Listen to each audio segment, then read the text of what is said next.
zvandinoziva. Ukaona ndikamutarisa kudaisa kuti dzuu, ndotoona kuti mweya uri apa mumbishi. Unotoda dhiramu reanointing oil uchibhoira pamuchidzoba mudhiramu kuda pamwe zvingapfara. Wadiriko kusangana nezvisina kunaka, uvepo hwaMwari hwakakusvika kudai. Ndiri kuti sangana naJehovha, siyana nezvenyika ino. Go and reconcile with your brethren. Be and go and reconcile with your fathers. Go and reconcile with anybody. Have peace with everybody. Amen. Tozokutambura, kunzokudemba kuti kuna Jehovha nhasi mambondiswedzawo ndiri ndega sei. Dai ndasangana una baba ningi, nokuti zvavanogara vachindiudza inhapita pachete. Haleluya, haleluya, haleluya. Zvavanogara vachindiudza vanondidzoredzera, vanondivaka, vanoita zvakadai zvikadai. Haleluya, haleluya, haleluya. Zvamene zvavanokaona wasvika panguva iyoyo. Ndakakuudza kudhara ndikakuti pandikati shamwari, ukaona this time uchimirira kunzwa kuti ndingati zvakati, you are behind. Hallelujah. Amen. Hallelujah. Amen. Ukanzwa vanhu vanokutaura, let them talk just because they are behind you. You are forward. Asi ukaona wakuzvitsvaka nekuda kuzvibvunza, you are trying to go behind kwavari ikoko. But the Lord is saying move forward. You are saying I need to go back. Repent. The kingdom of God is at hand. Amen. Hallelujah, hallelujah, hallelujah. Why are we supposed to repent? Hallelujah, hallelujah. The reason why you are supposed to repent is simple. Because the kingdom of God is at hand. Hallelujah. Amen. Because the kingdom of God is at hand. Unapoona Jehova wamapati wakusika. Sin means missing the mark. If you see yourself sinning against God, you are missing the mark. Hallelujah, hallelujah, hallelujah. Regema niko zichaura. Kuni tiwe nekereke. Yokuni kana ndikatinda maja na ngemtengea musakanaka. Ndaipeza wakusira nitandani naye. Noko neti maita yenyu mari. Pakuda papeza. Omanya nechitanda. Atiti zondeka utuwa niti izi zonaka. Andisi zokeni kumashure andisi forward nechitanda. Amen. Chitanda munhu back, not forward. Mukona muri murelay. Wapiwa chitanda. Wabva vati chii, wabva vasumuka vari foki. Kumanyira pane vamwe fo. Wekutanga wabva asikotambidza uchitanda uya kuti odini number 1. Uye wabva atendo wabva atizipinda chidzokera pabva uya. How do you say? Hallelujah, hallelujah, hallelujah. They're not missing the mark. Akudzokera kwatopedzwa kudhara. Uye arikutedza kuti chitanda chakuenda mberi. Padoma arikuona chimhanya chidzokera kumashure. Tendeuka. The kingdom of God is at hand. Amen. The kingdom of God is at hand. Andidi kunyepera mwanangu.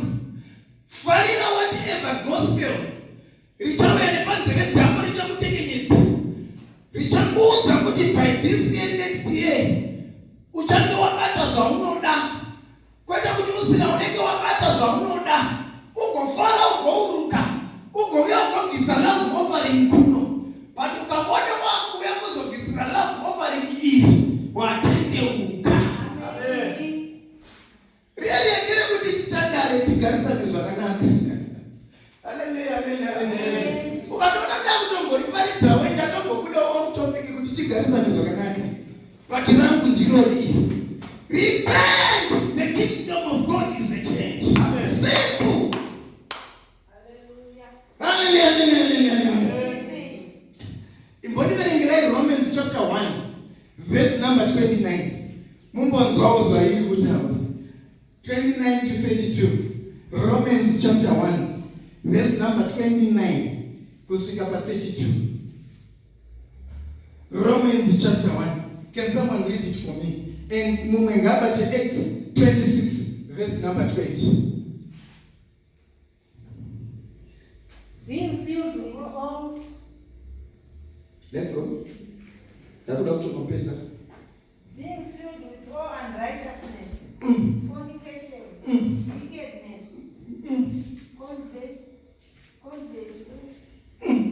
maliciousness, full of envy, murder, debate, deceit.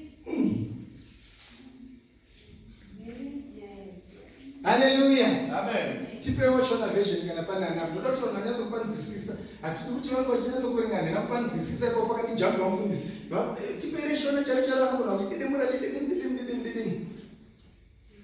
Vakazadzwa nokusarura makose. Vakazadzwa nekusarura makose. Nokuipa. Noruchiva. Nokuvenga.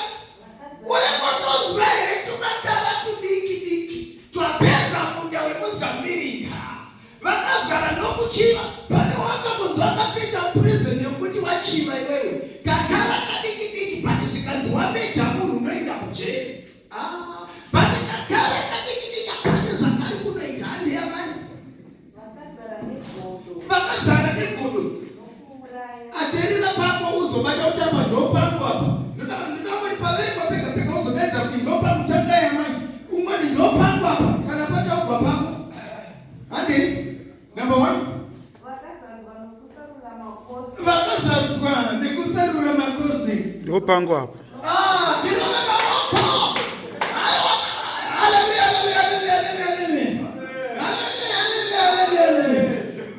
Unaziva. Togona murevera Mwari nemadiki you are perfect. No one is perfect. You must repent day and day because of the things which we do. Those make up kuti titendeuke zuva rimwe nerimwe. Adema. Nokuipa. Noruchiva. Kuvenga chaiko. Imbomira ipapo amai. Kuvenga chaiko. Chimofunga wakavenga uya. Moyo wemadzibaba. Ndokubva watendeusirwa kuvana. Wevana ndokutendeusirwa kumadzibaba. Ndokubva vaudzwa pamwe chete to reconcile them. Ndiri kuti ndini iyeye wawakavenga. Go and reconcile. Turn your heart. Amen. And Yemen. Vakazara negodo. Nokuuraya. Nokunyengera. Nechinya. Unozwa kunyengera? Mamuzwa kunyengera? Hallelujah. Mamuzwa unozwa kunyengera? Can someone explain for me kunyengera? So murebe. Hallelujah. You zero kunyengera zore.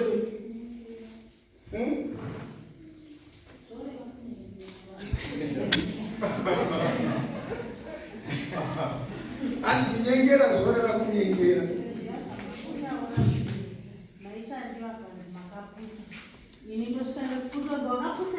Yes. Ndakutonyengera maisha. Kuti vabve pamberi paJehovha. Endeni bhuku. Vanhu vanoita zerezere. Taurai futi. Vanhu vanoita zerezere. Vanoita chii?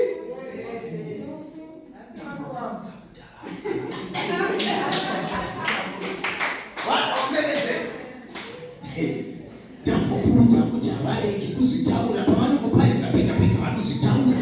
Vanozemezerwa imomo. Bhaibheri shoko raMwari riri kuti tendeuka kubva pamabasa ese akashata. Repent. Don't sin against God. Anitoni. Navacheri. Navanovenga Mwari. Navanodada. Navanozvirumbidza. Enda henyu mai. Tiboona vanodada. Hallelujah. Tiboona vanodada. Ngosumudza ruoko. Hallelujah.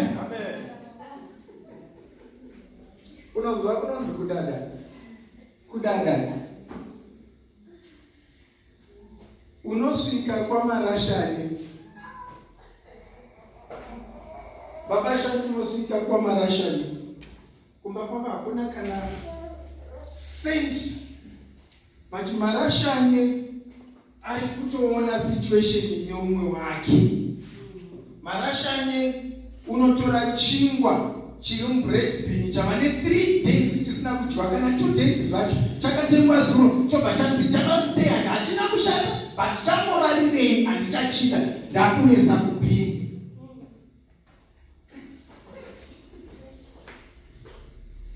Tendeuka ingodzwa ari padhuze newe kuti tendeuka kusana kuona chaitwa nemumwe chakanaka. Tendeuka mani wakwaropa pamu yake yakanaka hadzikazengode hezvakambe. Tendeuka mani.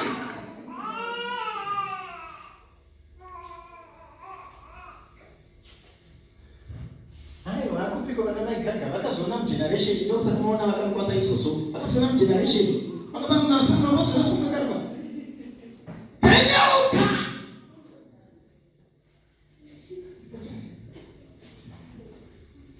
Ukamuona Maya Paula achiti nhasi amai kana baba makachena achireresa nemwoyo wake ingoti Mwari kudzwai.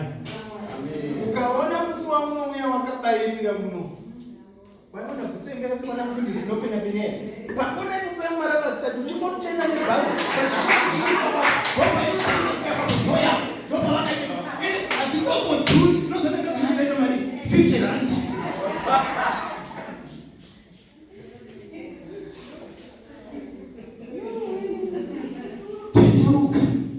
Tendeuka. Kana uchida kuti rino gore rikuitire zvakanaka uye mwana achaita zvinhu wherever you are uchaona kuti chese chauchasima chichabata chichamera ende chichaendeka. Ida Jehovha. Tendeuka. Hallelujah, hallelujah, hallelujah. Hallelujah. Ndiverengerewo pana Luke chapter 3.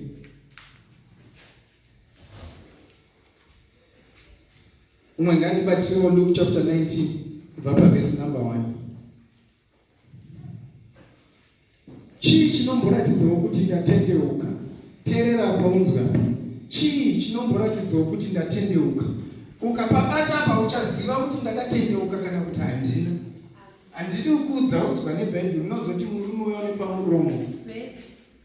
Handei. Luke chapter 3 verse 1. Now in the 15th year of the reign of Tiberius Caesar, Pontius Pilate being governor of Judea, Herod being tetrarch of Galilee, his brother Philip tetrarch of Iturea, and the region of Trachonitis, and Lysanias tetrarch of Abilene.